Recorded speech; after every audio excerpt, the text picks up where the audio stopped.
السلام علیکم ورحمۃ اللہ وبرکاتہ، بسم اللہ الرحمن الرحیم۔ پچھلے لیکچر میں ہم سورہ اخلاص کی پہلی آیت مکمل کر چکے تھے۔ سورہ اخلاص میں قل هو اللہ احد کے بعد ہے اللہ الصمد۔ دوبارہ اپنی طرف توجہ دلاتے ہوئے اللہ تعالیٰ فرما رہے ہیں کہ اللہ صمد ہے۔ اللہ نے اپنے لیے یہ نام قرآن پاک میں اور کہیں بھی استعمال نہیں کیا، اور اگر غور کیا جائے تو یہ نام صرف اس صورت میں موجود ہے جو صورت قرآن کا 1/3 حصہ ہے، جس سے ہمیں یہ پتہ چلتا ہے کہ یہ لفظ بہت بھاری ہے۔ عربک اسکالرز کے مطابق لفظ صمد کے کئی معنی و مفہوم ہیں، اور ان تمام کا ہماری زندگی کے ساتھ بہت بڑا کنیکشن ہے۔ تو آج کے لیکچر میں صمد کا پہلا مفہوم اور اسے اپنی پریکٹیکل لائف میں کیسے امپلیمنٹ کر سکتے ہیں، ہم یہ سیکھیں گے۔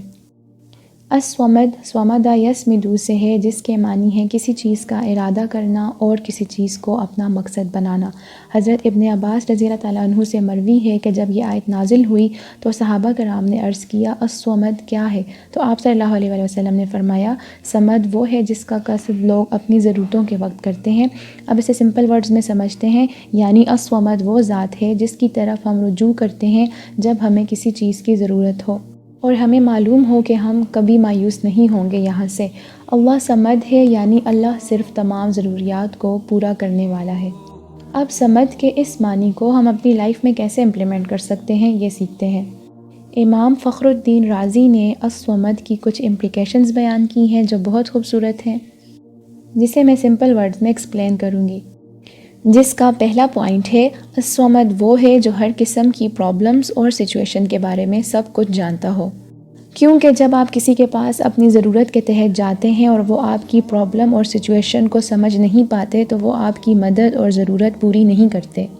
لیکن اللہ الصمد ہے، اللہ ہمارے تمام حالات، مصائب، جذبات، تکالیف سے واقف ہے۔